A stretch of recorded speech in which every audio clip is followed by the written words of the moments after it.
Can you?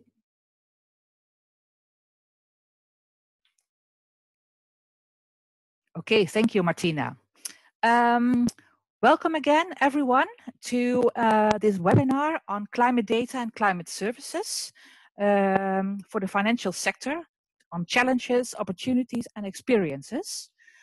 We have a lot of people here. Some are also from other parts of the world, where it may be afternoon already, or maybe even evening. So I'm very happy to see that many people from climate research, climate impact research, but also many from financial or commercial companies. That's the mixture that we wanted to have, so I'm happy that we reached it. I'm Jeanette Bessenbinder from the Climateurope project, and I will be your moderator. We organized this webinar together with the Cicero project. And the people from the Cicero project are Ingrid Konings and Martina Heindel. Ingrid Konings will give a short presentation on the Cicero project, and afterwards we will have the three speakers. I will introduce them when they start speaking. Ingrid, I would like to give the word to you for a short introduction to the Cicero project. Yes, thank you very much, Jeanette. I will not give a presentation, but I will shortly introduce we as Cicero. Cicero is a coordinating and support action financed by the European Commission. We started to work a few years ago, and we will continue till 2022. We are a consortium with partly research funding agencies, but partly also research institutes and universities. And the main aim of this Cicero project is to strengthen and to foster open international climate change research. We are really looking for more collaboration and more dissemination of the existing research results that has been developed within EU research projects. And this webinar is one of the ways to disseminate research results and to look for collaborations. And Cicero is mainly supporting the GPI Climate Secretariat, and we aim to strengthen the delivery of the GPI Climate Strategic Research and Innovation Agenda. This webinar is the first in a series of webinars, so please keep an eye on the Climateurope website, because in the next months, more webinars will follow. Thank you. Thank you, Ingrid. I would now like to start with the first presentation from Bouke de Vries. He works for the Rabobank, and he leads the climate program of the Rabobank. He's also active for the European Association of Cooperative Banks as chair of the Green and Sustainable Finance Working Group. Bouke, I'll give you the word, and I hope you can share your screen.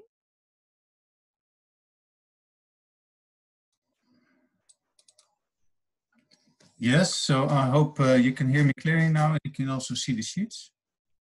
Yes, I can see it. Continue, please. Okay. Good morning, everyone. It's a pleasure to speak with you, although only in a virtual way. So possibly we can do this again at a later stage with an other conference. So I work for Rabobank as climate lead and also as advisor to our chairman on public affairs and climate. I'm with our company since 2001, and most of that time in the economic research department. And currently I work on coordinating and fostering our initiatives with regard to climate. In this presentation that I will give to you, I will cover a couple of topics, and please give me questions by the chat function, or also I'm also willing to answer your questions later on in a written form. So I will cover three points, and then I will give you some examples. Why is climate important to Rabobank? What is the urgency to act? What does Rabobank contribute in our capacity as a bank? Also, very importantly, what do we need from others? And in this big group that we joined today, I think there are a lot of partners or potential partners of our bank. And I would like to express that we are really seeking this cooperation with you. So, the impact of climate change. I think in this group it's very well known, but in society it's not perceived as urgent enough, I have to say. And I also think that the corona crisis could be a reality check of the impact of incidents that can really destabilize our economy and bring a big risk to our health systems. So also climate change, we consider this as a potential stability risk to the economy. It could cause depreciation of assets. And it is clearly a risk that cannot be unaddressed. So that brings us to the urgency to act. We have 10 years' time to halve the emissions in the economy. If you look at the European base level of 1990, and also the Netherlands wants to halve the emissions in 10 years' time, while the economy is on average growing. So there's a big challenge to do that. Also, we need to increase food production, but we have to limit the footprint. So that means that we have to do this in a completely different way. In the economy, the circular concepts are important. So our bank is helping companies to make their own production more circular. I will tell a little bit more about that later. But also it means that we need to find new low carbon technologies. Right, I think that is quite well known.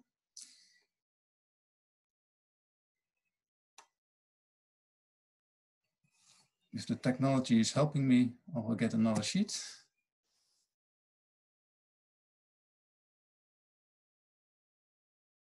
Yeah, so the expectations of Rabobank. Rabobank, as you know, is an all-finance bank in the Netherlands. That means that we provide all kinds of services to private individuals, to SMEs, to large corporates. And we are also very active in the food and agri sector. So that means that we are expected to help our clients, to provide them with green solutions, and also to bring to them knowledge about what is the impact or the potential impact of climate change. We're willing to do that, and that's also the reason why we join many of those initiatives that we will talk more about today.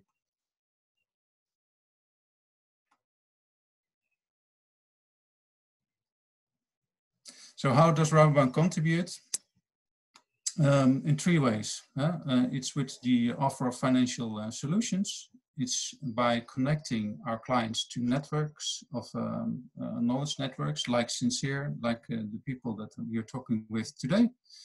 And also by making sure that those networks are more accessible for our clients. So in practice, you see a small group of front runners. They know how to find their way, but we have 700,000 business clients.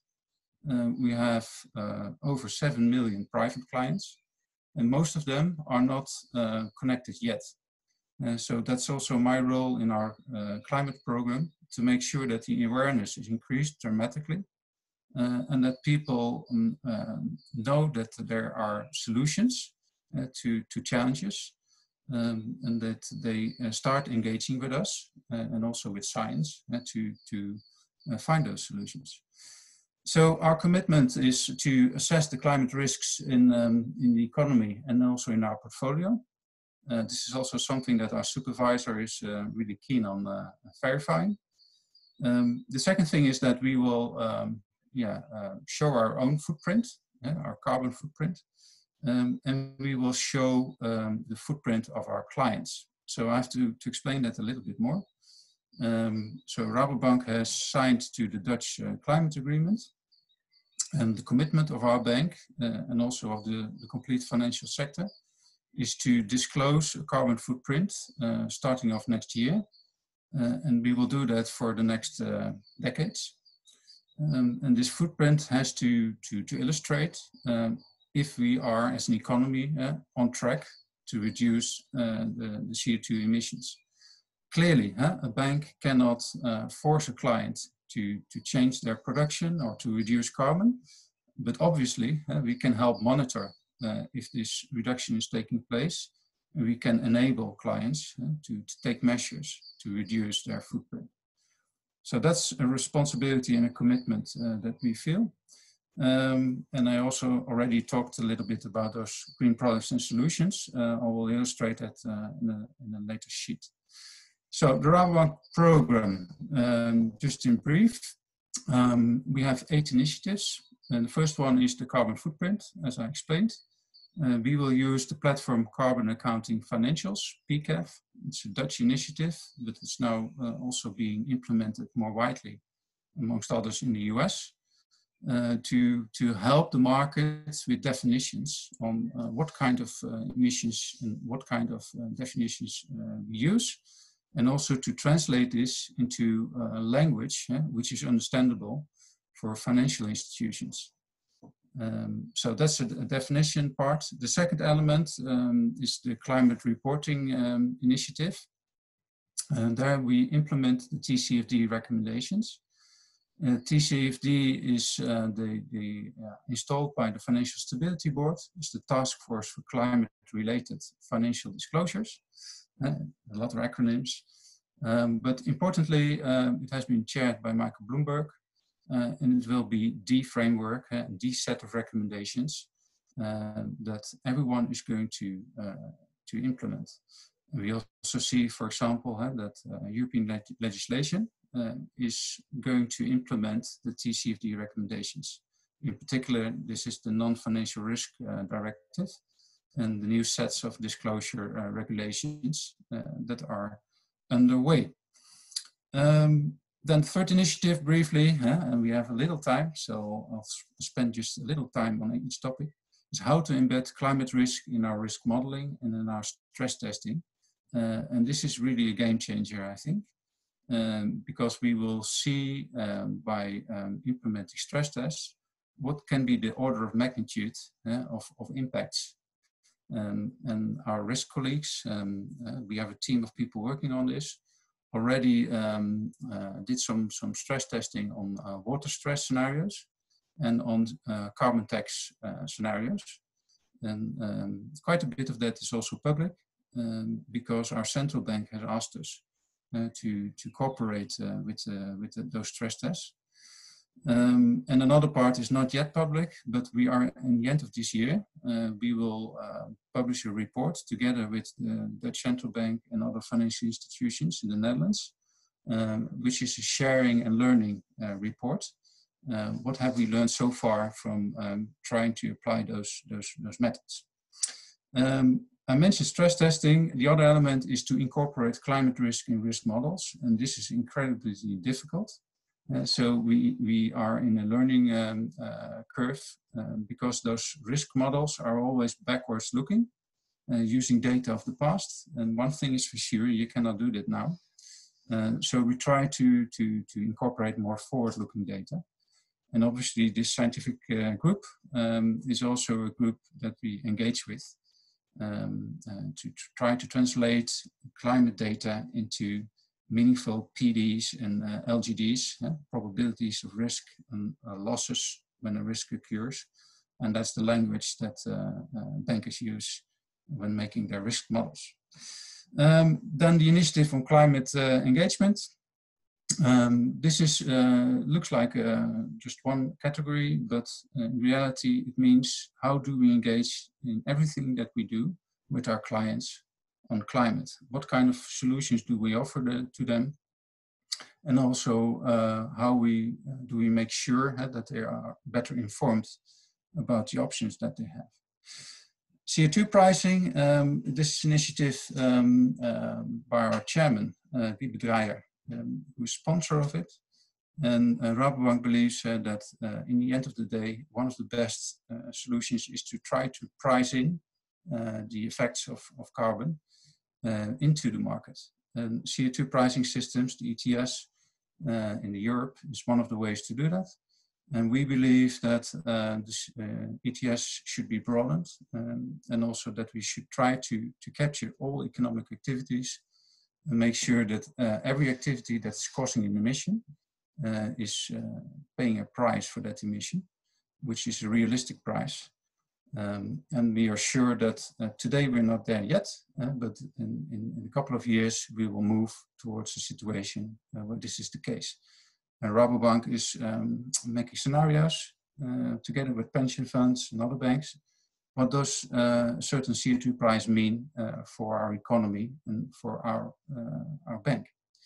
Then the three last initiatives, just quickly, we have a team working on gathering sustainable data. And this comes from everywhere, I have to say. And we reach out to public institutes, to commercial parties that have data which is relevant for us. And we try to make sure that those data pockets can be connected to the bank data. And the reason for doing that is that we can then differentiate more and reward the best performing clients that, and we can incentivize the laggards which are not yet performing well, and tailor our finance conditions to that.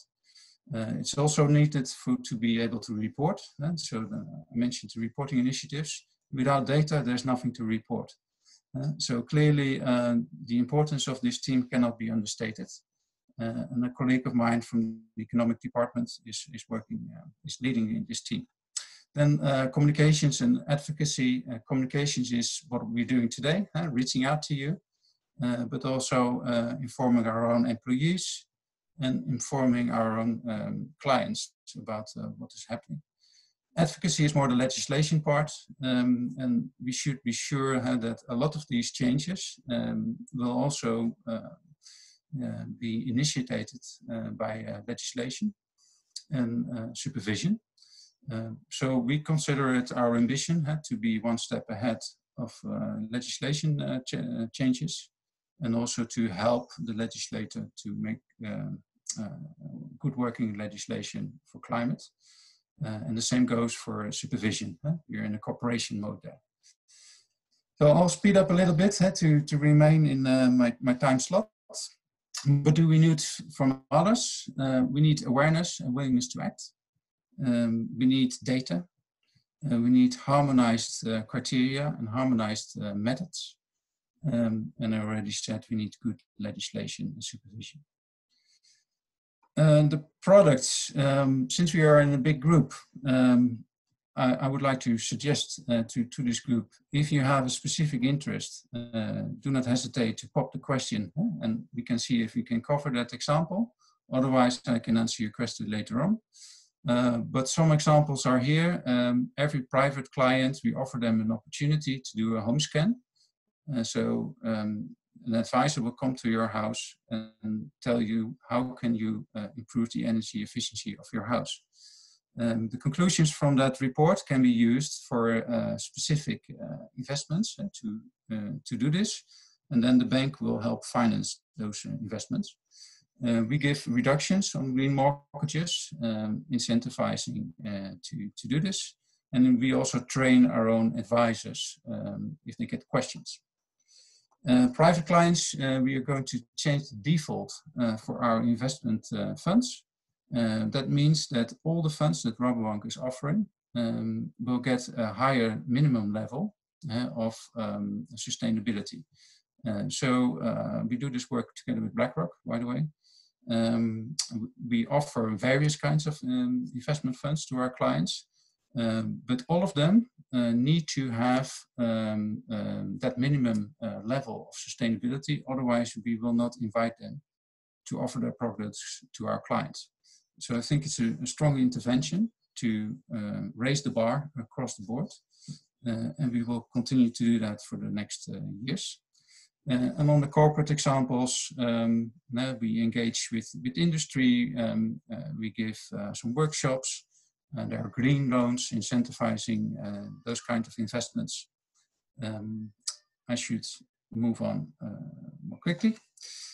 The circular economy, desk. So we offer our clients a way to make their own business more circular. And here you see also 1/3 of the questions to our bank are actually not for money, but for knowledge. So entrepreneurs, they ask us, how can you provide us with information to make our own business model more circular?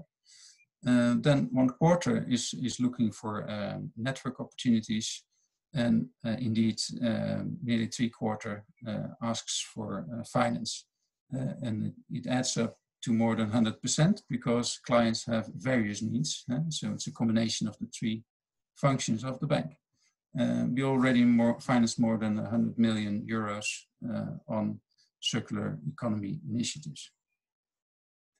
I'll skip this one and then I will move to my conclusion. We start on a journey, and this will take many years. There are many uncertainties and there will be many disappointments, but we are committed and we know there's only one way to go. And we have to make this a success and to reduce half of the emissions in our economy in a decade. We also need to make our economy much more climate resilient. And by working together, I feel we can do this. But clearly, this group and also all of our clients need to join with us to make this a success. So thank you very much. And if you have a quick question, you can ask it now, but we will have an interactive session more later on. Thank you very much, Bouke. There are already a few questions, but there's one I want to pick out because that's a clarification question. And maybe the next speaker, Sophie de Jonckheere, can already start up her presentation. Then I will ask the question. There was one question from Mike Woning. He asked, you were talking about losses, and are you referring only to direct losses or also to indirect losses? Yeah, so both are relevant. So you can have a direct loss on a client, but clearly clients, they are part of an ecosystem. So we have chains. So you have a supplier, you have consumers of a product. So in practice, we look at first round effects and second round effects. And we try to model that as good as possible. Okay, thank you very much. The rest of the questions will be kept for the discussion afterwards. I'd like to introduce the next speaker, Sophie de Jonckheere. She works for Cicero, which is the Center for International Climate Research, and she leads the Climinvest project that work, among others, on transparency in climate risk assessments.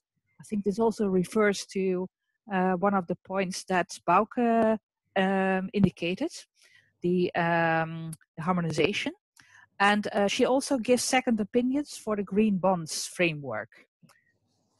Sophie, the floor is yours. Thank you, Jeanette, Ingrid, Martina. Thank you for organizing and being the Climinvest project for this. Very pleased to be here, and I think the last presentation really set us up nicely to dig a little bit further into some of these topics. As was already mentioned, I'm on the climate finance team at Cicero, the Center for International Climate Research. We are based in Oslo, and the climate finance team does two things. We do second opinions for green bond frameworks for issuers all over the world, and the research a little further into detail on how it works. But for now, I would like to dive in if I can. Actually, I'm having a little bit of a technical issue here. Here we go. Sophie, yes. The sound isn't that well. Maybe you can come a little bit closer to the microphone. Okay, how's that? Yes? A little better? Yeah, that's better. Yeah, I think it's better. Thanks. Sure. So today I wanted to talk a little bit about physical climate risk and the financial sector. The Climinvest project does focus exclusively on physical climate risk, which, yes, it doesn't include some of these price projections that were covered previously. We'll also go a little bit more into calculating climate risk and how the Climinvest project is bringing transparency to that process, and look at some of the challenges that we've encountered to providing these physical climate risk assessment services in the financial sector. And we'll go over a couple of the tools that the Climinvest project is developing at the moment to help address some of these challenges. So starting broadly, and again, I think that this is quite obvious to this group, but physical climate risk is observed, or extreme events have been observed all over the globe. We like to say that, or it's often said that the global south is experiencing more of these disasters, but it's actually, we're seeing them everywhere. And we'll get into this a little bit later, but the global south is a little bit more vulnerable. That is intuitive, but we can break that down into some components. This graphic is pulled from a Cicero report called Shades of Climate Risk, if you'd like to take a closer look at that graphic later. Now, risks are being quantified and recognized as financial risks. Over the past 10 years, well, from 2007 to 2017, we saw an 86% increase in global losses from natural disasters. The graphics on the right are pulled from insurer Munich Re, their 2019 report on natural disasters. I'm not sure if you can see the graphics clearly, but the blue line on the top right is overall losses globally in 2019 from natural disasters, and the orange line is insured losses. So consistently about 1/3 of losses worldwide are insured, 2/3 are not. So this is a very real financial risk that investors are starting to take note of. However, one of the main problems is this question of how do you assess climate risk? How do you calculate it? And climate risk can be broken down into three main components. You have the climate hazard, the exposure of an asset to the hazard, and the vulnerability of that asset to the hazard. And that is quite different from exposure. We'll break this down. So climate hazard information, we pull that data from climate models that the scientists at Cicero, a lot of them are working on.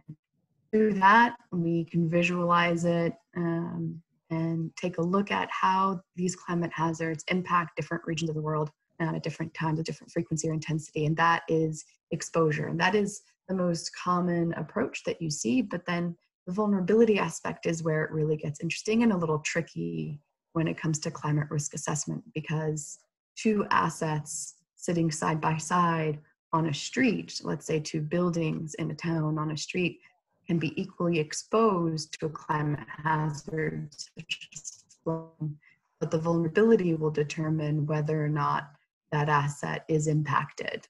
And vulnerability can be broken down into sector materiality. So is that hazard material to the sector in question? And adaptive capacity. So how quickly can that asset recover from the impact should it happen?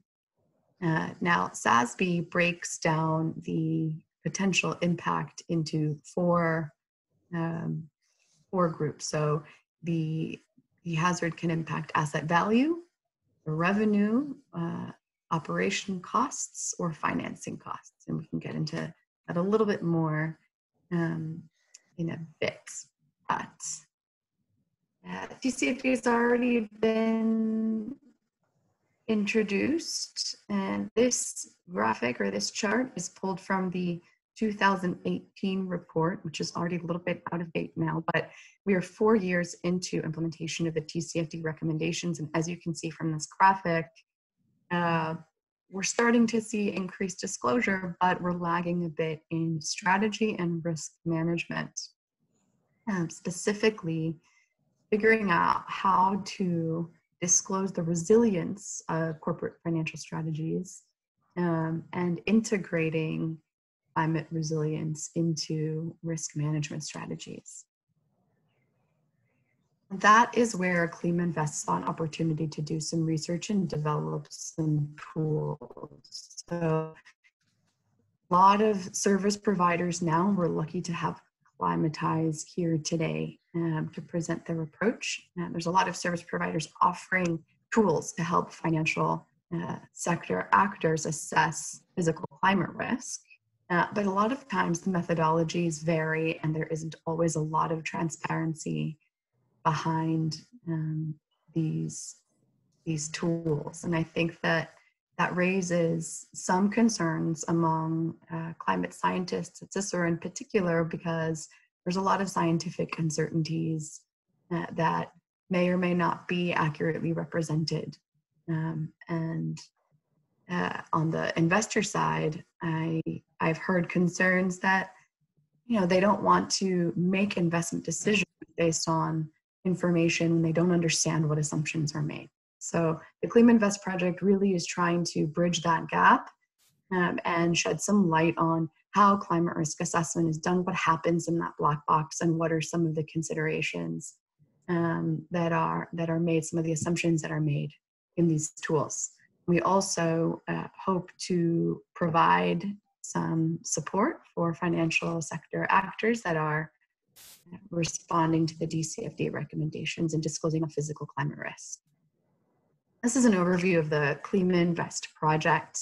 It's a 3-year research project funded by JPI and Aero4CS. We have 6 research partners in our consortium spread across 3 countries, Norway, France, and the Netherlands. And there are 4 main stages to our project, and we're really moving into the last stage now in 2020. So the first stage of the project was taking a look at some of the climate service providers' tools and understanding what they provided, setting up user groups of investors, hearing from them and saying, okay, what do you need to assess climate risk? And what are the gaps? Identifying gaps in what was offered and what was needed. In the second phase, we worked with these user groups of investors to co-design some indicators that were readily understandable and practical, and figuring out how they could use this information to maybe do a back of the envelope risk assessment in-house. In the next phase, we have really been working on mapping and visualizing physical climate risk for investors. And in this last phase, we're testing some of these tools that have been developed with our user groups. This graphic on the right is a snapshot of our from our report analysis. Or the survey done of physical climate risk assessment, climate risk services. And sorry, let me take a step back. This is an overview of 8 climate service providers' tools. I have to note here that this was done in 2018. And so some of this information is out of date because these tools have been updated since. I know Acclimatise certainly has updated their tool. TrueCost has a new tool. 427 has a new tool as well. But based on the information in 2018, to break this down for you a little bit, the elements reviewed in this chart are, there were 5 main elements. First, we wanted to take a look at the output. Was it a qualitative discussion of physical climate risk, or was it a quantitative score? And you can see that on the top row. Then we looked at what kind of coverage did it provide. Was it project specific? Did it include sector level assessment? Was it focused on portfolios, sovereigns? What kind of flexibility did they have there? We also looked at time horizons. So what kind of time horizon did the tool assess? A lot of times financial decision makers are looking at 3 months, 6 months, 1 year time horizons, but climate modeling works on 20 year, 40 year, 50 year time horizons. And so what kind of time horizons are available in these tools? We also looked at hazard coverage. So there are acute hazards, which are extremes, things like floods, landslides, and fires. And there's also chronic climate hazards, something more like increasing temperatures or water scarcity or sea level rise. And finally, we looked at scenario selection. Do these tools consider more than one scenario? And by that, we mean emission scenario. So are they looking at business as usual, worst case, or best case scenarios? Some of the main takeaways here are that we really need translation services between scientists and investors, even at a very basic level. Some of the words, the vocabulary that investors use, they mean something else for scientists. And so there's a lot of mediation at first in workshops between the two groups, trying to get everyone to speak the same language. One of the other main takeaways is that investors want decision support and user-friendly tools. So, I think that our first impulse was to provide climate data, raw climate data from climate models. And the thought was that investors could use that raw climate data and incorporate it into risk management procedures in-house. But the fact is that climate models use a different format for data, and it requires a different data set entirely than investors have. And so there needs to be an intermediary, some sort of translation tool, again, that allows the two groups to really talk and communicate the hazards and the impact. One of the things that we found with quantitative scores is that hazards aren't necessarily weighted according to their materiality, which really differs by sector and by region. And we'll go into that a little bit more as well. And then most importantly, we touched on this already, is that the data on asset sensitivity or adaptive capacity is oftentimes harder to come by.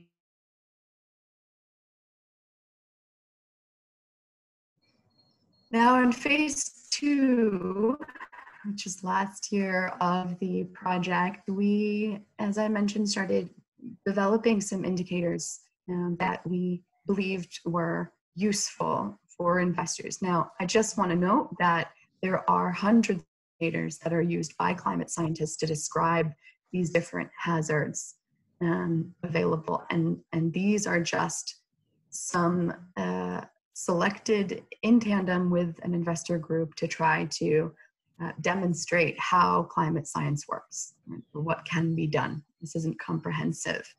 So for floods, things like these 5 indicators they're nuanced, they're a little bit different, each of them, but the frequency of extremely wet days. So an extremely wet day could mean one thing in Bergen in the west of Norway. It could mean a very different thing in the Mediterranean. There are different thresholds for different regions. So that's taken into account in climate models. The consecutive number of extremely wet days, right? If it's one intense rainburst versus a season of extremely heavy rainfall or snowfall.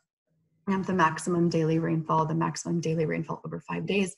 This just gives you a taste of how you can really describe a hazard and how detailed you can get. For drought, it's a little bit simpler. It's more the lack of, so consecutive dry days or total precipitation were the best ways of describing it, but there are other ways, other indicators that matter. For example, moisture in the soil can impact real estate if the soil starts shifting. But we won't go into that level of depth. Then heat stress. This, I think, is under not considered as much as it should be. But we've done a lot of research on it at Cicero, and this idea that heat stress, there are thresholds for human tolerance of heat stress, and it has real impacts on productivity.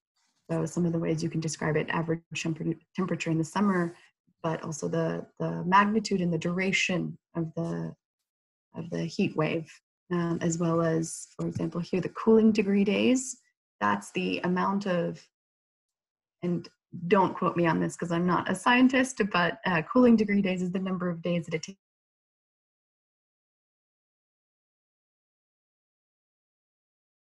to work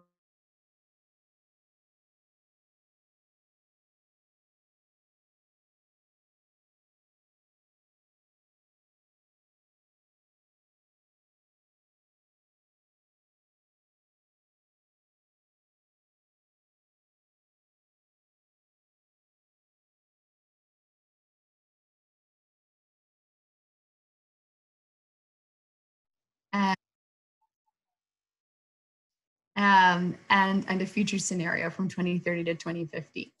Now, you can see from this where these rainfalls are expected to fall. And so if you overlay the location of your assets and then assign financial value to those assets, you can get a sense of what will be exposed to extreme rainfall. But what this isn't going to show you is how vulnerable your assets are to that rainfall. Now, this is a map of heat wave impact, and I've circled the hot spots for you, so to draw them out, and I want you to track those hotspots in the next graphic. So this is just the climate hazard map. This just shows where the heat waves will happen. These maps show the impacts of heat on worker productivity.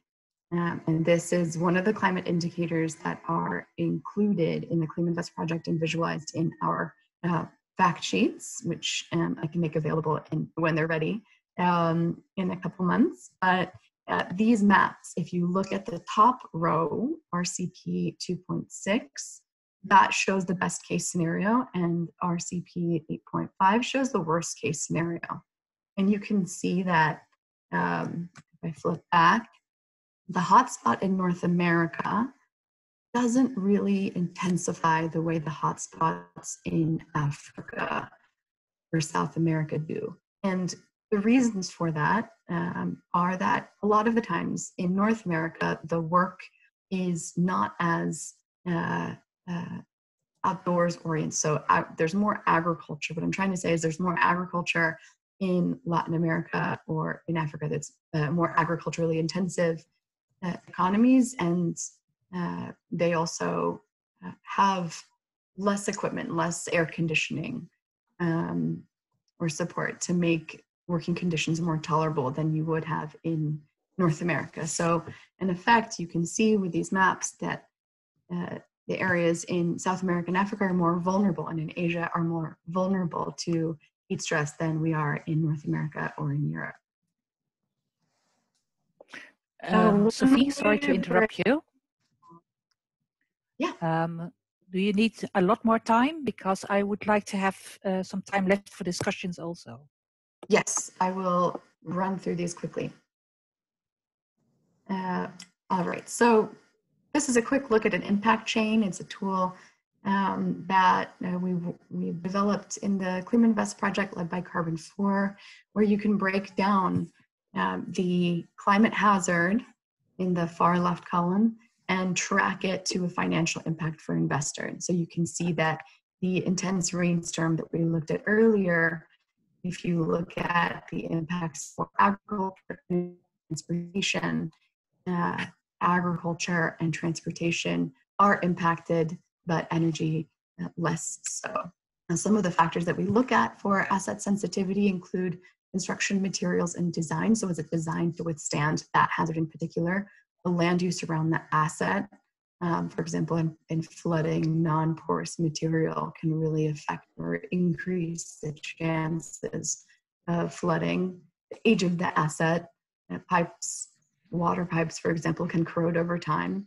Alternative options, for example, highways and ports, that's important. The connectivity of the asset, there we're thinking more about centralized energy distribution, water treatment plants, etc. And the time horizons of the asset. Are we looking at seasonal, like agriculture, or 40 years, the lifetime of an energy production plant? And then in the fact sheets that we've developed for Climinvest, we break things down by asset sensitivity, so things that can happen to that asset. We break this down by sector, things that could happen to an asset in that sector, and adaptive capacity, things that can be done to reduce the vulnerability of that asset to that hazard.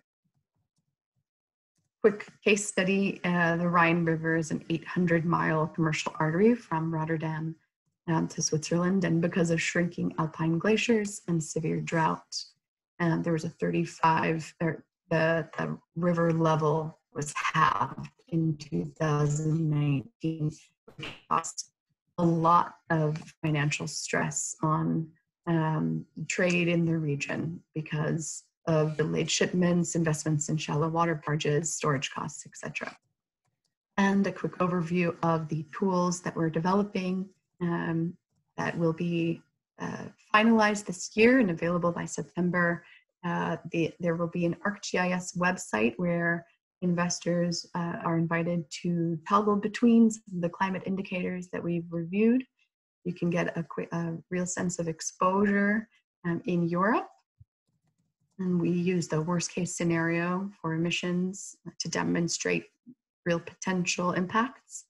We also feature case studies where we look, for example, at flooding in Utrecht for a commercial property. And we've developed fact sheets that break down the basics of climate modeling, how to calculate climate risk and what uncertainties need to be considered.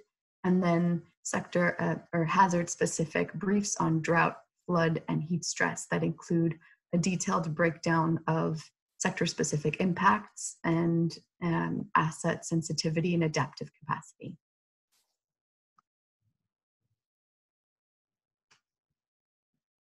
Thank you.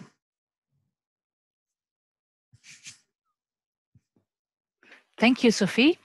Very interesting presentation, and there were already a lot of remarks and questions, but we will leave them for after the next presentation.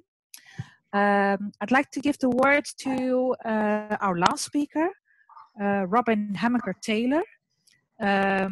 She works for Acclimatise, an advisory firm, and she works with financial institutions on, among others, risk assessments, climate assessments. She also worked on the EU MAX project, in which opportunities and barriers for the climate services market were explored. What is to you, Robin? Hi, Jeanette. Thank you. Can you see my slides? All right.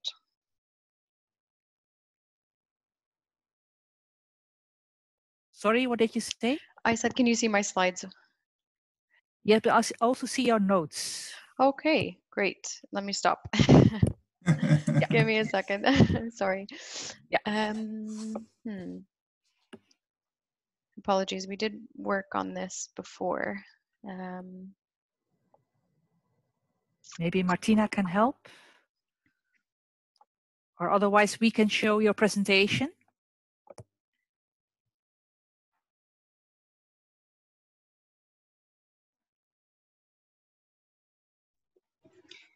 Thank you, Jeanette. I think it will be best, maybe Jeanette, you can show the presentation by sharing the screen if you have it. And this way Robin can see her notes as well. Yeah? That would be great. Thank you. Apologies. We did trial this out before, but please say next slide, please. Thank you. Let's see this one. And moment. The slides are numbered as well, so that should be okay. Yeah, moment. I have to share the slides. I can introduce Acclimatise while we're getting started, yes, if that's helpful, just to take up the time, because I know we're crunched for time. So, as you all have seen on my notes, I want to thank everybody for inviting us to participate, and it's a pleasure to be here. And thank you for Sophie and Bouke for setting me up so well. So I think that Acclimatise, what we can add to the conversation is our kind of challenges and experiences with providing climate services, and really being the type of actor that translates a lot of the climate data for our clients, including financial institutions.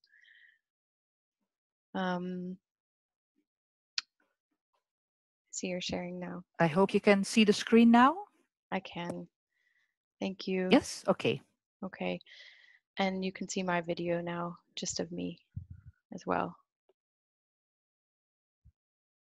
Okay. Okay, great. So Acclimatise is a specialist advisory and analytics company, and we provide world-class experience in physical climate risk assessments only. So some of you may be familiar with us, but essentially we only work in the physical risk space, working on climate adaptation and resilience. building, and that means we don't provide services related to mitigation or transition risks or carbon management. We bring in partners when we need to for those. Next slide, Jeanette. I have just a couple areas I want to talk about. So I've already introduced Acclimatise, but I want to come on to why financial institutions are starting to use climate data and information increasingly. So I think, TCFD and some of the other regulatory schemes have already been mentioned, but I want to touch on them as I think they're really important market drivers, and for other providers on the line, it's really important for us to link up with these market drivers and these regulatory sort of governance frameworks for climate risk.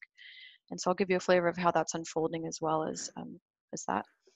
And then I want to go on to some of the demand and supply side barriers for the uptake of climate services. And so despite these strong kind of market drivers that we're seeing, we are also facing important challenges. And they're still there, and they're getting better, but we're working on them, and it'd be good to share those with you. And then finally, I want to come on to a few examples of services that we offer at Acclimatise in terms of physical risk analysis for financial institutions. And I do that to highlight the current demand. So as a small business, what we offer is very much what is being demanded. All right, next slide. So I've already mentioned Acclimatise, our specialist advisory and analytics company in the physical risk space.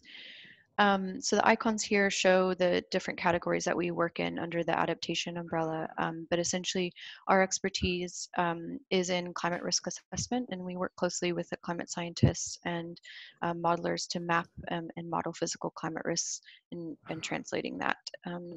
And we have clients in the real economy, so corporates and financial institutions, as well as governments. So we've been going for about 15 years, and we have 27 full-time climate adaptation and risk specialists. And we like to say that we are the largest pure play climate adaptation and physical risk advisory firm that we know of. So I also mentioned EU Max, the EU Max project here on the slide.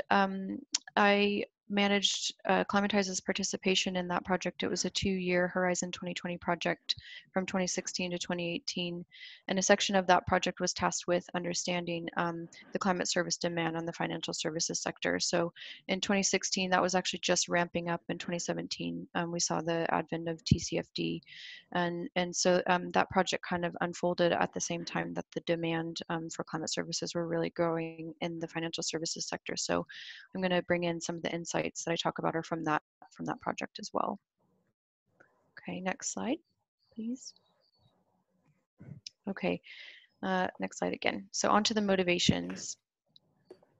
So as we said, TCFD was already mentioned, but I mention it again just to really reiterate that it has been a game changer. It's a voluntary reporting framework of that asks for climate-related risks and opportunities to be disclosed, and it does ask for other things than physical risk analysis, but by requiring or sort of recommending physical risks and including acute and chronic changes to be analyzed and reported on in the public domain, it really helped raise up the need for climate data and information on financial institutions. And as Bouke mentioned, that's part of their program at Rabobank is responding to TCFD.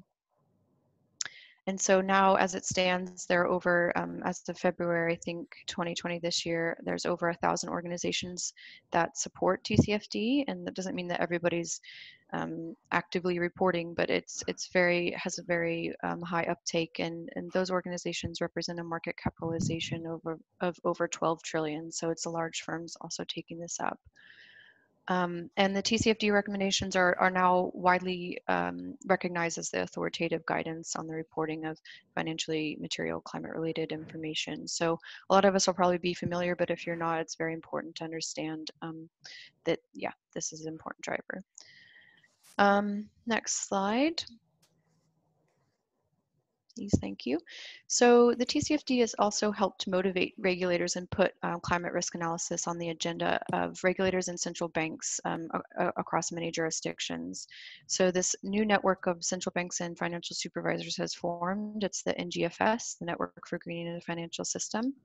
It's now got 63 members, I think, as of this month, and it was developed to really share best practice on climate risk disclosure requirements. So we're seeing central banks around the world, and Bouke, you mentioned that your supervisor there in the Netherlands is active, so they are here too in the UK and France and 63 other jurisdictions, starting to really address climate related risks in the financial system, and therefore mandating climate risk analysis. So increasingly physical risk analysis is mandated, and it's not really, the point is it's not going anywhere. So Jeanette, if you click again, there'll be another report that comes up.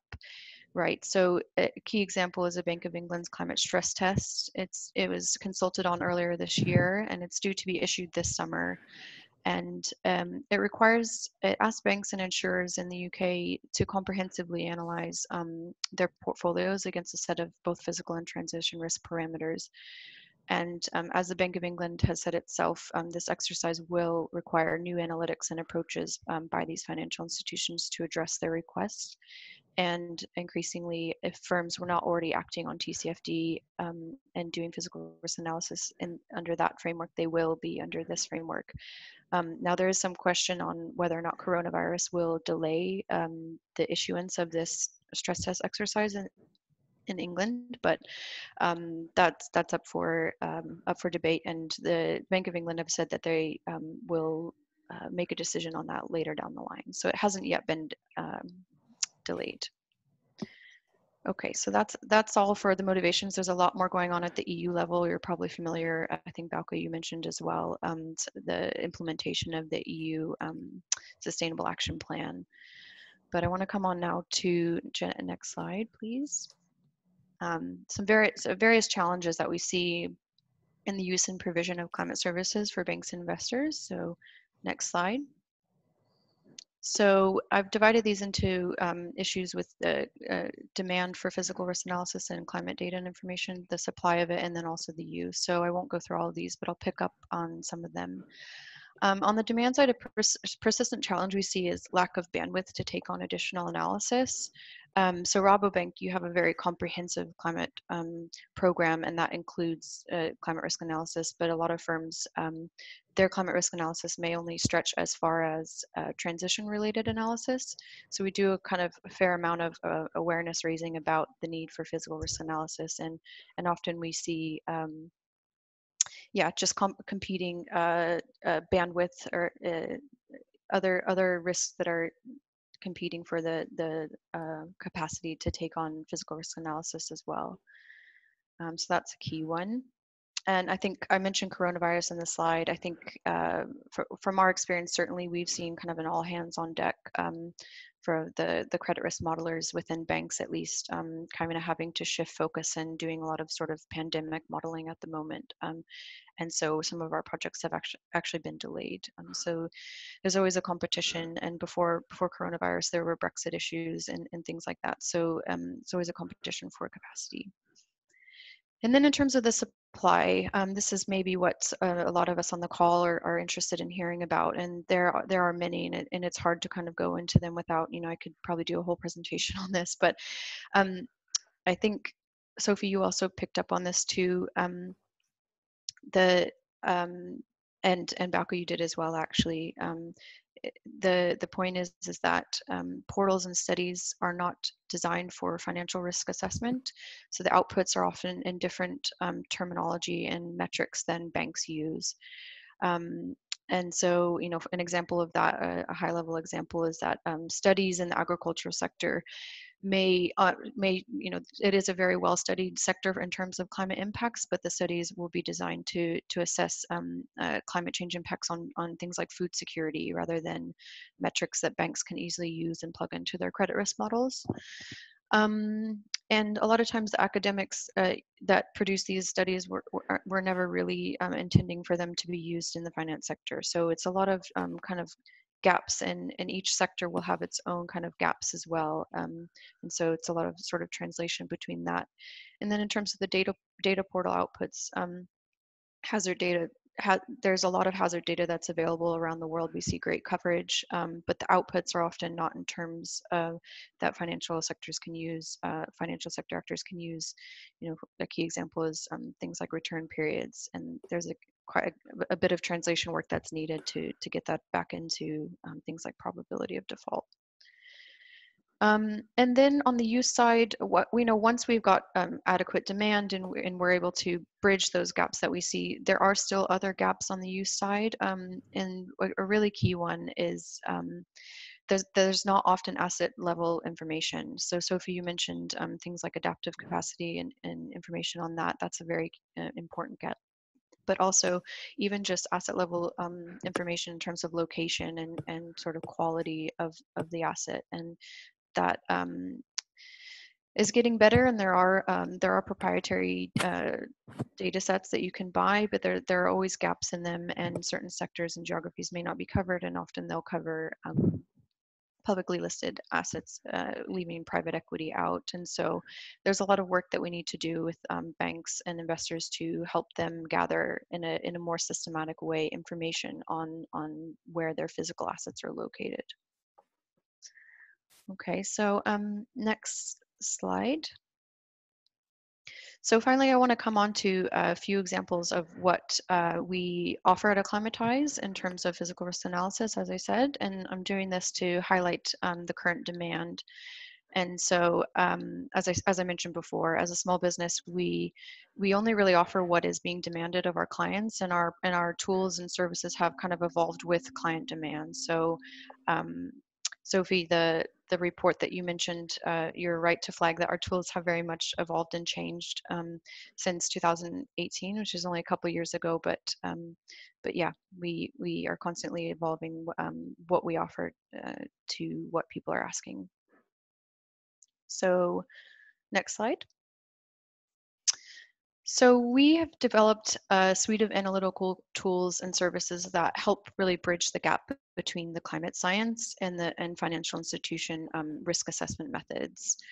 And so a couple of points to pick up from this slide is that if you're interested in knowing what financial institutions, from what we see, are asking for, they're interested currently in both analysis of their portfolios, but also services that allow climate risk to be integrated into their existing risk management systems.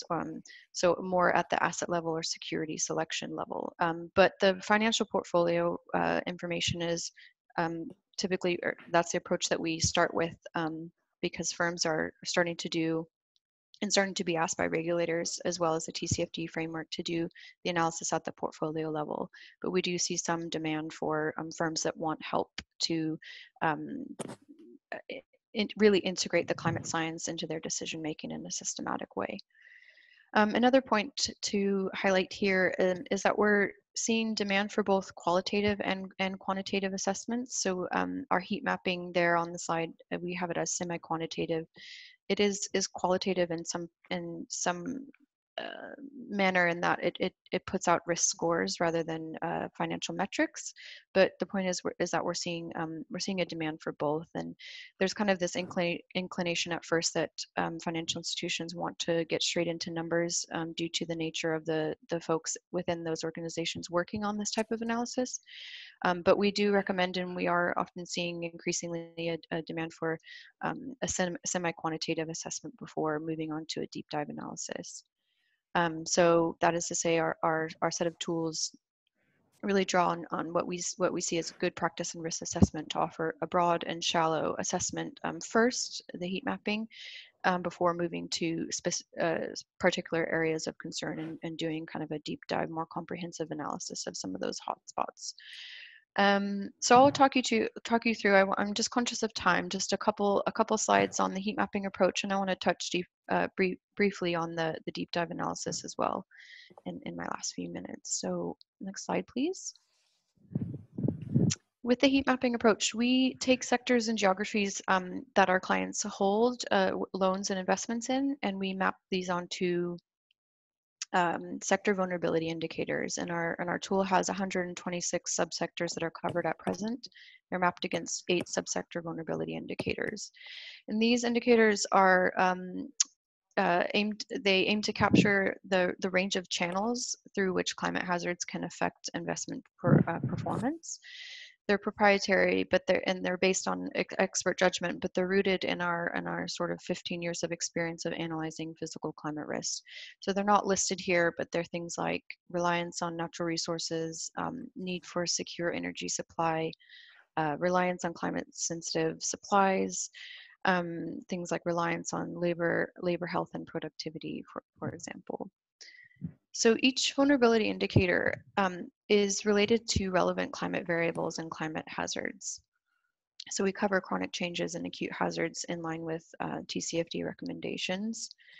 And what we produce is a set of heat maps which show present day risk and risk in future scenarios. So outputs are presented using results-driven heat map color scaling methodology, which is shown in the right-hand little box there.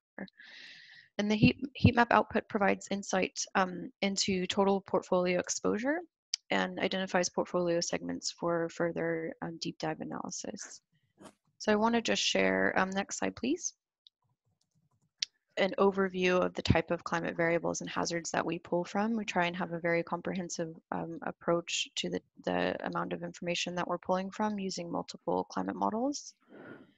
And essentially we use the best available data. And this is key here to flag that we don't look at extreme events only, which is quite often the case in people's approach, but we think it's important, and obviously TCFD mentions as well the need to look at and capture creeping incremental changes in those variables as well. So we will work with clients to select which scenarios are relevant for them, but typically we'll run figures for 2 degrees and 4 degrees warming scenarios, so RCP 2.6 and 8.5 roughly, for a set of time horizons, including a baseline, and then often 2030s and 2050s. Next slide. So that was heat mapping, and I want to come on to a little bit of detail on the deep dive approach. So a couple of things to highlight here.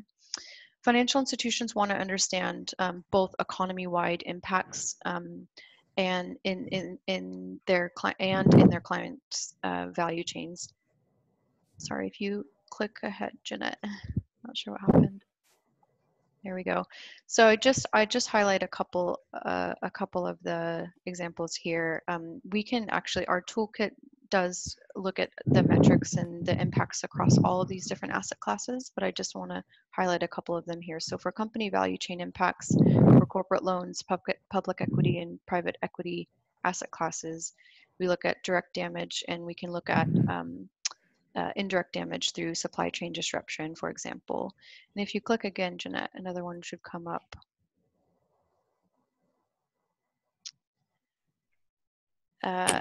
Yeah, this is just to show another impact that we can look at as well for company value chain impacts, which is if you're looking at sovereign debt, we can get back down to increased risk of natural disaster. And then if you click again, there should be one more. Yeah. And then for economy-wide, we'll look at demand for goods and services. So it's just to give you a flavor of our deep dive analysis pulls on econometric models as well as impact studies on the value chain and capturing direct and indirect impacts across all of these different asset classes. So that's a really high-level overview of the toolkit. And I saw some questions in the question box earlier, and I can provide more information on that and point you to some reports where this is in the public domain, where more information is available. If you come on to the next slide, Jeanette, I want to just wrap up really, and I want to come on and speak briefly about a recent project that is in the public domain. So it's difficult for us to show examples of what we've done that that are often our clients are not happy for us to share it in the public domain, but this project is in the public domain, and actually Rabobank was involved in this. So it's the UNIPA 5 phase 1 banking pilot.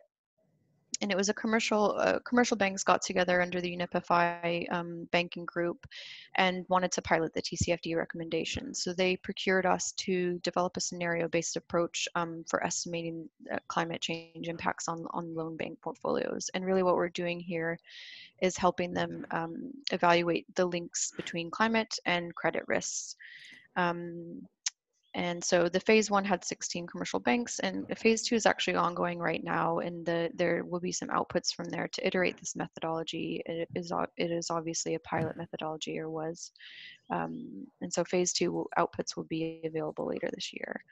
But I thought it was worth just sharing this here to kind of illustrate in a more clear way, and you know, we are also keen on transparency as well about how we make the links between climate hazards and financial metrics. So the next slide, please. So the project looked at agriculture, energy, and real estate sectors. Well, I'll just touch on agriculture and energy methods. They're shown here on the slide as real estate took a different approach. For agriculture and energy, we identified acute and chronic changes and linked those with sector productivity. You can see hazard types. We looked at temperature and precipitation for chronic, and for extreme events, we looked at tropical cyclone, flood, drought, wildfire, and extreme heat. And we then estimated the ways that revenues and cost of goods would change, which then banks were able to use to estimate changes in probability of default. So this is a rudimentary sort of pilot level exercise, but it does show, I think, how you can navigate the cause and effect chains to get back down to metrics that matter to banks. And the next slide goes into a little bit more detail of the metrics that we were able to pull and use for that to capture the extreme events and the incremental climate change for the agriculture and energy sectors. And actually, that's it for me, really. I have a couple more slides. If you move on, Jeanette. I wanted to say that we write a finance sector bulletin monthly to try and capture, there's so many initiatives going on, and so I really invite you to stay in touch with us this way. If you click one more, Jeanette. Yeah, essentially it's a fast-moving landscape, and there's a couple of us that are tasked with keeping an eye on all the different regulatory movements that we're seeing going on and the regulatory frameworks that are emerging, as well as new methodologies to address physical risks. And so we write a monthly bulletin about that. So you're very much invited to come join that list if you'd like to. And then the last slide shows my email address as well. So if you have any further questions that we don't get a chance to answer today, please do reach out, and I'll be happy to answer them. And that's it. Thank you. Thank you very much, Robin, for the interesting presentation. I now like to go back to the presentation. I couldn't see whether there are more questions, but first one thing, there is a little bit less time left than I thought for the discussion. I propose to continue about 10 minutes longer with this webinar to answer some more questions. So until 20 before 12. And I also discussed with the speakers already that if we can't answer all questions, they are willing to answer the remaining questions afterwards by email, for example. So I would like to give the word to Ingrid, and I hope you can select some questions related especially to the opportunities and challenges and the requirements for climate services. Yes, thank you, Jeanette. I noted down all the questions and I have clustered them. I have to say there is taking place a very nice exchange of information, people that are having a specific question for more information. So we will share all these resources among the participants. Information is coming from Cicero, from the UNEP Finance Initiative, as well as from Copernicus. So there's a large amount of sources that can be tapped upon also after this webinar.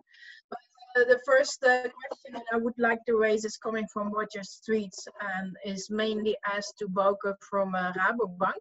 Roger Street is asking, to what extent do banks such as Rabobank have the capacity to assess vulnerability and physical climate risk and the viability of adaptation and resilience actions themselves? I would like to add the second question from my own side. If they are lacking capacity, on what aspects are you looking for collaborations? On what capacities do you hope to find in what type of collaboration? So maybe Bouke, you are able to answer this question? Yeah, so first I should say that we use the cooperation with the UNEP-FI TCFD group to make sure that we access, for example, the knowledge that was presented by Acclimatise, Oliver Wyman, Vivid Economics. So we use global platforms with the UN to access global information. The second point to make is that we have a team on this. It's headed by my colleague, Alexandra Dumitru. And I'm glad to offer any of you who would like to engage with us to contact her and to be of help in that. And the third thing is that also the Dutch banks, pension funds and insurers, the whole financial community, is working together with our supervisor, the Dutch Central Bank, who is chairing the network of global financial services on this topic. So we forge alliances to try to combine all that information, because we are painfully aware that we don't have the knowledge ourselves as bankers, and also the way our risk management is done so far, and also pension funds and to some extent insurers. Those new risks need to be better incorporated. Of course, we have in our risk models already some flood risk, risk of droughts. This is happening all the time, but the probabilities are changing, and things are actually happening on the ground that we need to better understand. This is probably not a full answer to this, but we make sure that in our approach, we continuously work together with organizations that can help us in this regard. Does that answer to the question you have? Yes, I think so. Thank you very much. Rodney Keenan is asking an additional question to this one. Is do you assess the potential financial benefits of different adaptation options as well? So not only climate risk, but also, let's say, the cost and the benefits of adaptation options. Is that also part of your work already? Yeah. So I think we need to improve on this to start with. We're working together with the UN, the Eastern European Development Bank, Standard Chartered, and also the Yes Bank from India, in a new initiative to give more attention and to raise awareness for adaptation risk. So a lot of talk is about how to mitigate, but actually the urgency is already here, how to adapt. And also in New Zealand and in Australia, and my colleagues are already coping with adaptation. This is a bit a mixed picture. In those countries, it's already there, but in the Netherlands, for example, in our offerings for financial products, we need to incorporate this to a greater extent. And I also see one of the other speakers would like to add to this. Thank you, Bouke.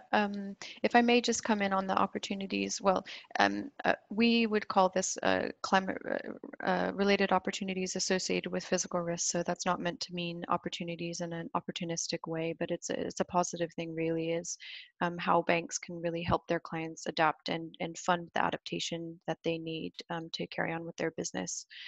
So yeah, I was just going to say that we have a methodology that helps analyze portfolios for opportunities as well. And in the UNEP-FI project, there's been a little bit of training around that methodology, and it will be in the public domain as well, come this summer. And it's something that we have done for a long time on a corporate level, and so we're starting to aggregate that kind of experience with pricing up and doing cost benefit analysis on adaptation measures up to the portfolio level.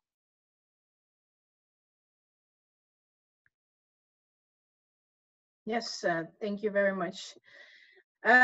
We also have some questions on the data that is used. Lieke has asked Bouke, but I think it also refers to Sophie and Robin. It's what are the biggest challenges that you face at the moment when you are modeling? So the challenges related to data availability. What are your challenges and what are the things that GPI Climate, for instance, could include in the next call for climate services? Yeah, so I think it sums up in the availability of data at a sufficient granular level. And the second thing is the reliability of data. And then will be the third challenge will be how to translate those data into data that we can work with. For example, interesting, we asked the Dutch institute who records emissions to publish in the future their emissions at a more granular level, and also to use coding, which is used by banks, insurers. And they were willing to do this, and the bank is financing this work. So the data, in many cases, already there, but it is not connected yet, or it doesn't use the same definition. This is an example of one of the challenges, of the many challenges that we have, to make data workable and to use integer data. Yeah. May I add something to this? There was a question from Irene Lake, who says global data are often inaccurate for assessments on local regional scales. And how do you handle that? I saw in one of the presentations that a lot of global data sets are used, whereas maybe the more local data sets are more useful, although it may also include a lot of inconsistencies between the different regional data sets. So I'll just get the general answer, but I think at the local level, it's okay that you have local data because you have to take local action. But as this is a global problem, if everyone uses their own definitions, we're going to run into trouble at some stage. So we support the initiative of the European Commission to develop a green taxonomy. And in this green taxonomy, there are criteria chosen and thresholds formulated so that at least we talk about the same language. And the financial industry, our bank, but also our peers, we are going to use that methodology to try to speed up this process of harmonization of at least definitions and thresholds that can be chosen. Okay, thank you. Yeah. Does Sophie or Robin want to add something? If I may, just really quickly, I think I'm not sure, I have technical colleagues that work in and out, day in, day out with this kind of question. But I know that we do our best to get the most granular data that we can and bring that into our toolkit where possible. So depending on the hazard, there's different scales, and we try and always get as most granular as we can. I think one of the limitations we see is that there aren't always granular locations from the bank side and from investor side. So we may have a headquarter address rather than where the actual physical assets are. So there's also that kind of thing as well in terms of bridging that gap that we try and navigate. Yeah, I think I would add to Robin's point and say that at least from the climate modeling side, there's plenty of data available on the hazards and for exposure. I think that with value and location information, exposure data is very available. The problem really is asset sensitivity data. So the asset level, for example, Robin brought up headquarters or asset, the actual locations of the assets. So things like if you're looking at real estate, for example, the date of retrofit energy efficiency of a building, what floor the HVAC is on, all these things can impact its vulnerability to flooding, for example. And that's the kind of information that isn't often available even to investors. So I think that's a big challenge. Definitely. Thank you. Ingrid, do you take over again for the questions? Yes. I was wondering, one of the questions is also on what data sources you rely, and we are now talking about data, but could you, let's say, from your own experience, indicate which data sets you feel that you and also the people you collaborate with mainly rely on? I think this question also refers to what data sources are common used and are considered to be most reliable data that we have at the moment. Can you just giving us few suggestions to the participants? So sorry, just to clarify, do you mean on hazards or climate model outputs or both? I think we can separate.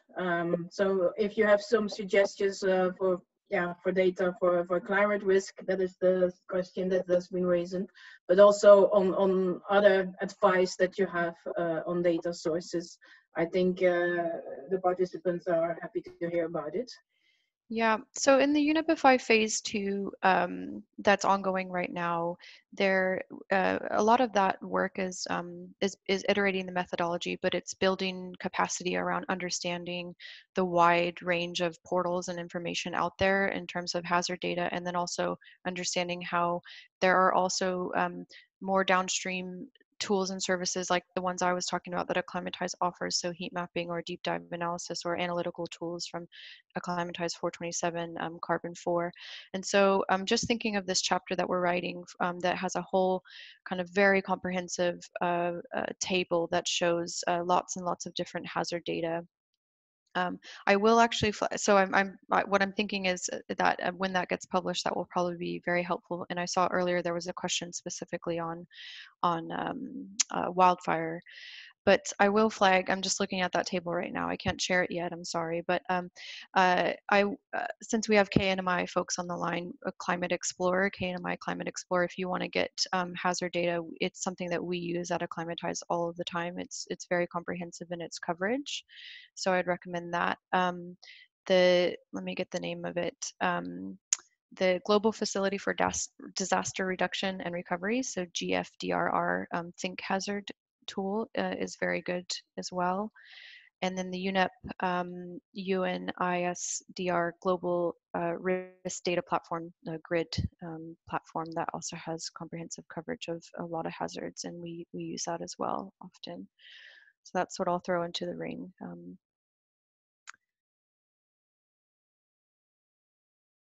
Yes, thank you very much. Others want to join? Ingrid, yeah, can I add something? Yeah.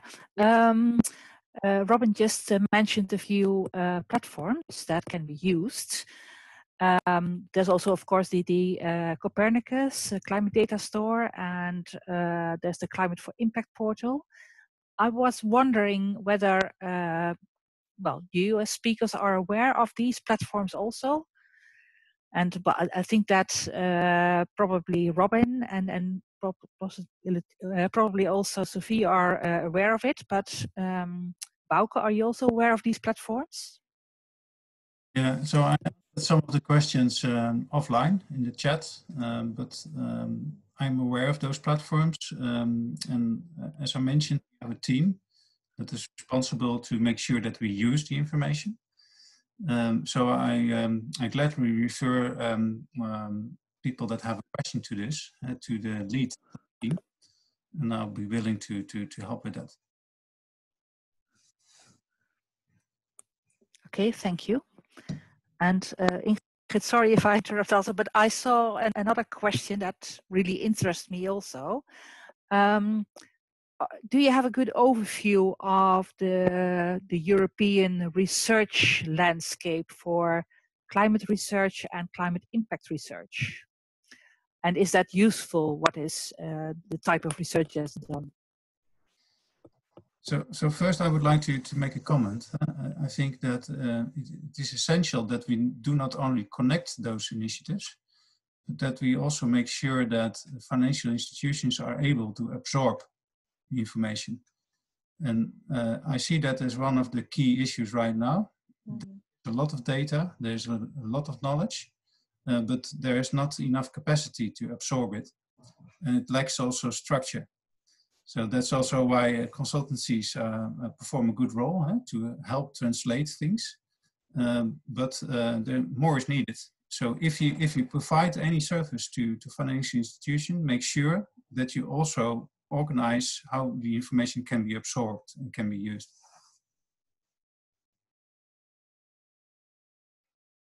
I can only echo that. Just pulling from experience from the EU Max project.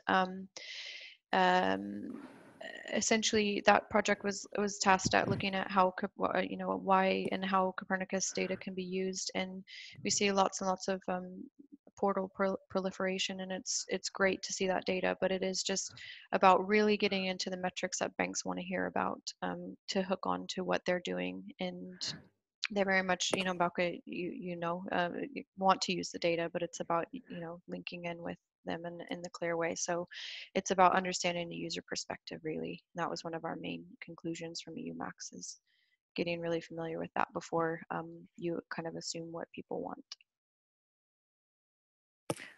Would that also require specific trainings, for example? That there are several projects that organize trainings on climate data, but they are more general. Would it be useful to have trainings, especially for the finance sector? So, for the suggestion, we developed some trainings for our own employees on climate, but I think we can improve a lot on that. And I think it's really important that we used, for example, the national training. So if you want to start as a banker, you have to take certain courses. If you want to work in the risk department, you have to take certain trainings. So my suggestion would be anyone in this call that has knowledge in this regard, the central organizations, make sure it gets into the training programs. And then we are very open to help facilitate and foster this process. And we can also ask, hire someone that they should have followed the training. So we do some in-house development, but I think the big impact will be if you make sure that this is done at national levels, internationally. Okay, thank you. Ingrid, I propose that we have one or two more questions and then close the webinar. Can you select one or two? Yes, we still have some content-wise questions.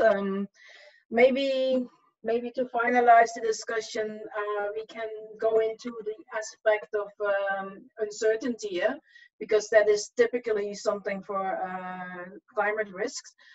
So we had Margreet from Deltaris, who is asking to both Sophie and Robin about how to deal with uncertainty when you, let's say, advise the financial sector.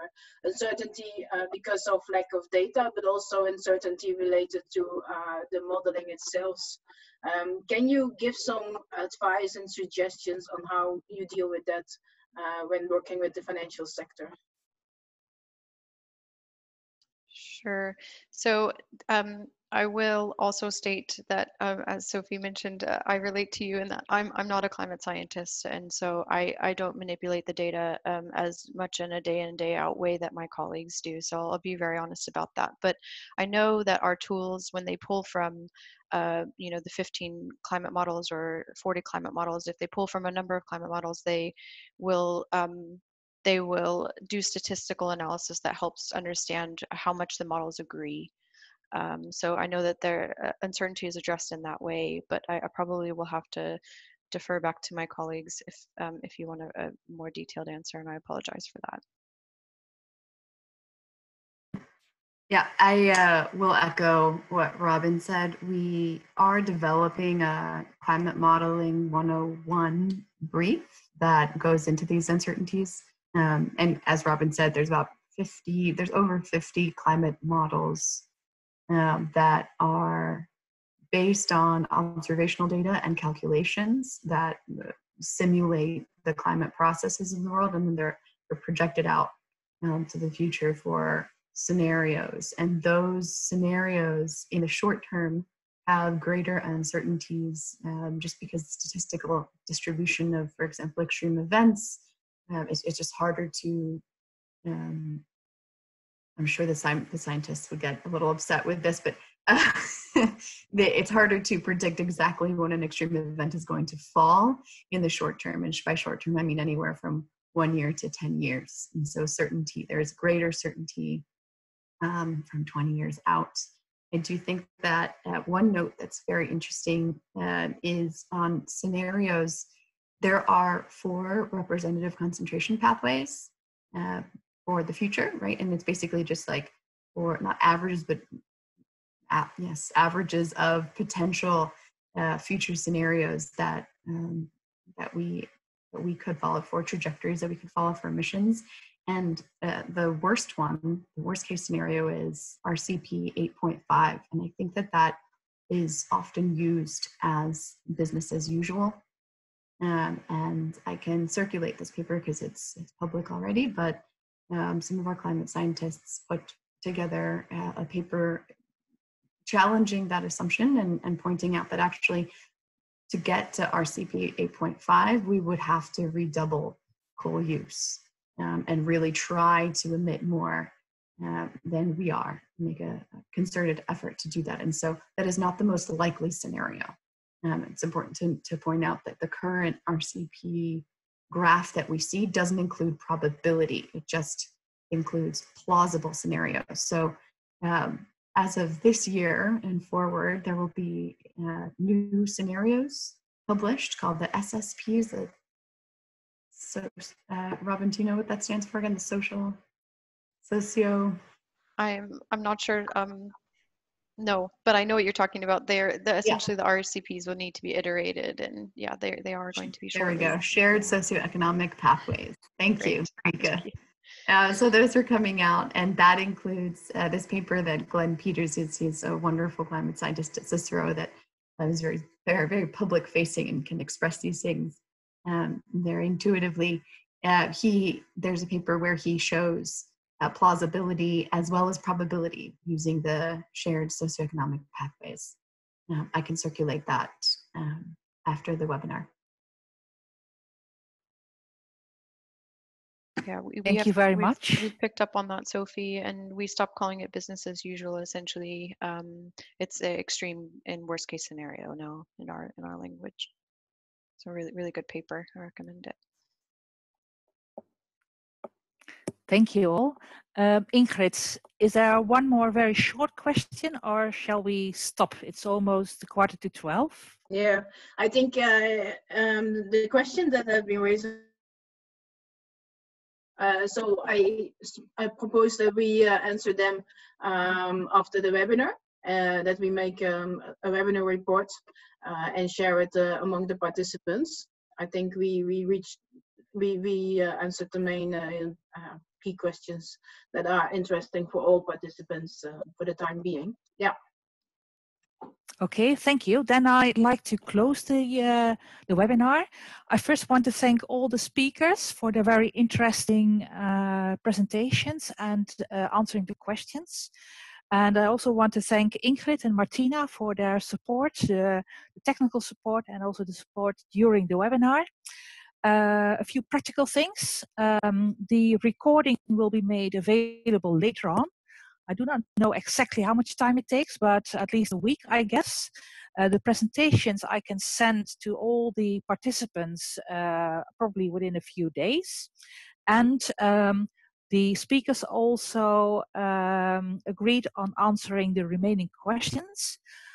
However, that will take some time. So later on, you will get also this webinar report on us from us.